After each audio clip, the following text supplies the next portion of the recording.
Dear friends, greetings to you in Jesus' almighty name, and I welcome you to the Sublime Solutions. And I want to talk to you about the anointing of the Holy Spirit, dynamics of anointing. And in closure, I would be demonstrating it in such a way you'll understand the depth of the anointing that God can give to us. Dear friends, in these days, in the ministerial realm, throughout the world, there are very good people of God who are bringing souls into the kingdom of God. They teach the right perspective of the anointing of the Holy Spirit, and many people are brought into touch with the Lord. They're able to be anointed and grow in the grace of God. On the other side, there are false prophets who try to bring anointing in the wrong perspective. They speak about slaying in the spirit, they touch somebody or blow their breath upon somebody, or they push them down and they blow in the microphone or throw a napkin over the people or maybe their coat over the people, and then people fall down and they feel that it is anointing. In my ministerial experiences, I have seen people who are misleading others in this point of anointing with the Holy Spirit. I know about a person who, with his very big hand, he used to press the side of the head of a woman and she collapses. And he says it is anointing. There was another leader of a church. I was invited to preach in that church, and this man was trying to bring anointing upon a woman, and she was a sick woman. He was keeping his hand over her head, and he was rotating her head. And actually, she falls down. This is not what God wants to do. And this is not the anointing. And I saw a video where a man gives a DVD to a woman. When she touches it, she collapses on the floor. And there are people who say, fall down, fall down, fall down. Physically falling down is not anointing. There are people who say, fire, fire, and people fall down. We cannot call the Holy Spirit by fire. Call him fire. Is it fire of God's love or is it fire of hell? I saw a video where a pastor and his wife, they were giving training for a few girls. As they're dancing for a song, suddenly they collapse on the floor as if to show that they are anointed. This is not bringing glory to God. And in one church I used to go and preach God's word. The pastor used to guide the people in a session of anointing. He will say, all of you lift your right hand, and everyone will lift their right hand. Then he say, lower your right hand, lift your left hand. Now, by talking to innocent people, these pastor was trying to control the minds of the people. It's not what God wants us to do. The pastor's mother was in that particular church. She used to pray for people. She used to bring anointing upon people. And I saw a woman was standing, and she stands near her, and she goes on moving like her hand. And this woman begins to shake her body like this. And they feel it is anointing. This particular old lady, she used to take amulets and materials that people usually use for witchcraft. She used to gather them, bury near the house of a particular person, and go and say, there is witchcraft in your own home. I'm going to take the amulets and take all these materials. She sends a person to bury it, and then she goes and prays and takes it out, and she gets money. Thousands she is to get money. This is how many people deceive others by bringing so-called anointing upon other people. I saw a video in which a particular man of God, he used to bring anointing upon people. He used to take his coat and wave or then say something, people will fall. Sometimes he used to say Jesus. After telling the name of Jesus, he continues to hiss like a snake, and people fall down.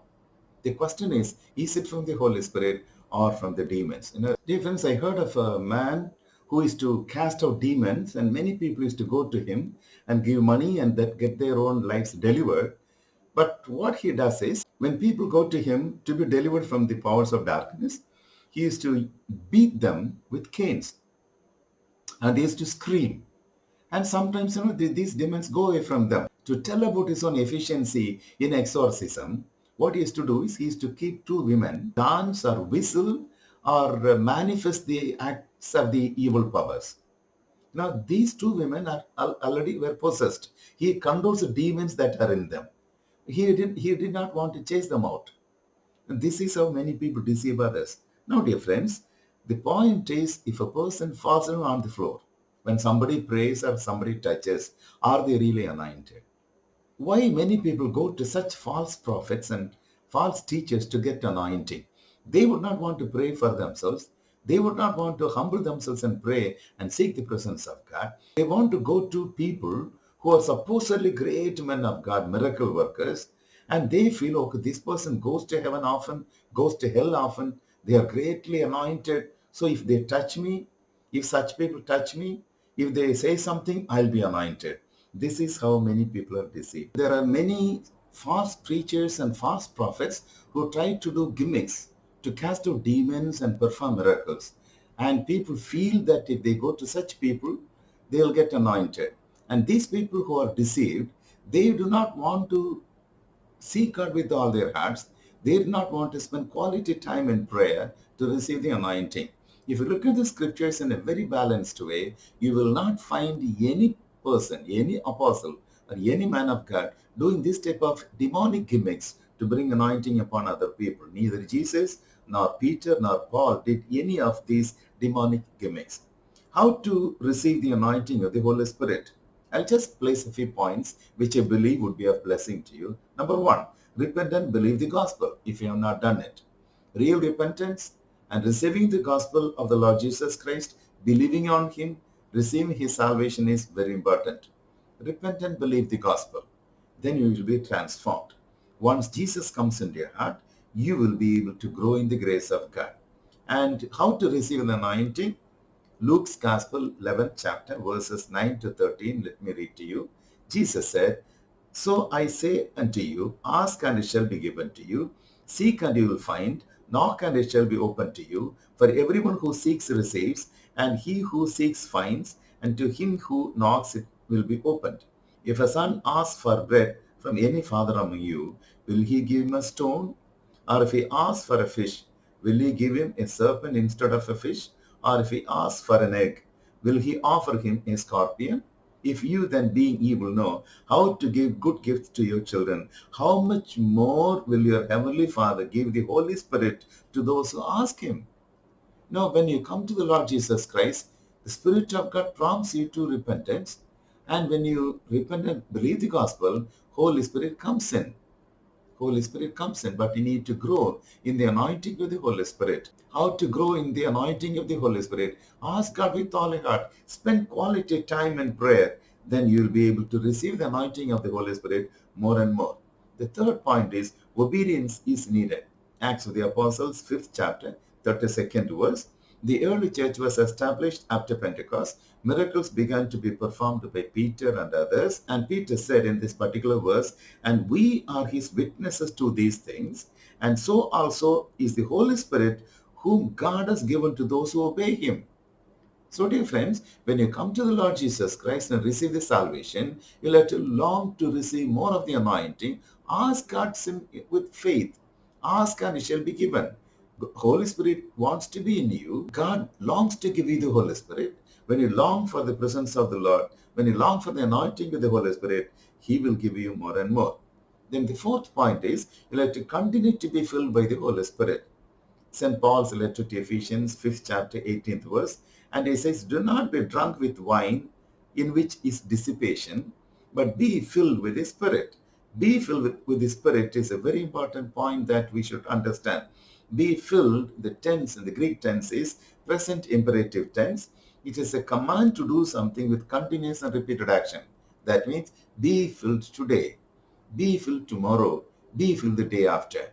You know, many people go to so-called great men of God and they receive the anointing. Can they go to such people on daily basis? When real men of God pray for others, God will definitely bless the people who go to them for prayer. Definitely God will bless them. At the same time, believers should not depend upon others continuously. If you are a believer, long for the presence of God more and more on daily basis. Spend quality time in prayer. It is not instant anointing when somebody just touches you and receive the anointing. You cannot go to such people on daily basis. Many people are deceived in this way. So, dear friends, what is needed? Once the Holy Spirit comes in, do not grieve him. St. Paul says, "Grieve not the Holy Spirit of God, whereby you are sealed unto the day of redemption." So when you go to the Lord Jesus Christ, receive salvation, daily long for the anointing of the Holy Spirit more and more.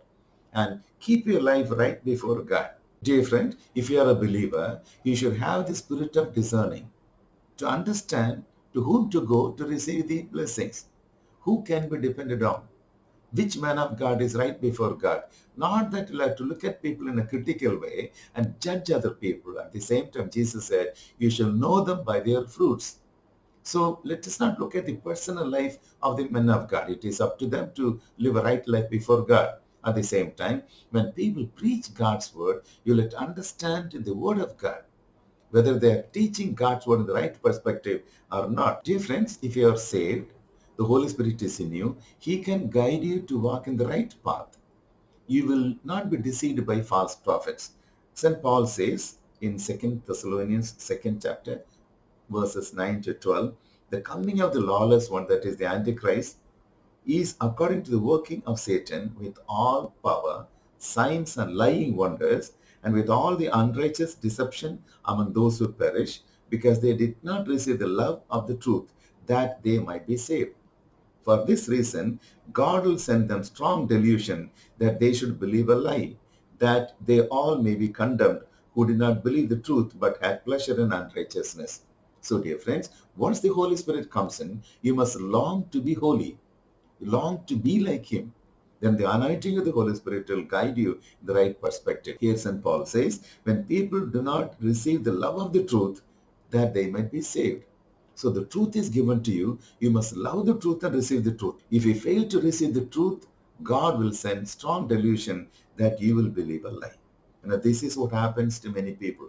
There are many people who preach God's word, but unfortunately, quite a few of them are not able to preach God's word in the right perspective. We like to look at the Old Testament from a New Testament perspective.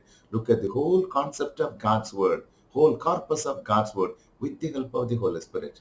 Quite a few people take one verse out of context and then they bring out their own ideas in a very pleasant way. They say peace, peace when there is no peace. Recently, I heard a small message given by a young man, and the title of the message was, God values your body as His temple. And he was quoting from 1 Corinthians 3rd chapter, 16th verse. Don't you know that your body is a temple of the Holy Spirit? The remaining portion he did not read. So he was telling, your body is a temple of the Holy Spirit. God values your body. When you pray, He will give you anointing. Now God will give you anointing. You will be really strong and enjoying. But what does the word of God say? Don't you know that you are the temple of God and the Spirit of God dwells in you? Once you are saved, the Holy Spirit dwells in you. Then St. Paul says, if anyone defiles the temple of God, God will destroy him. Why this young man did not tell this portion?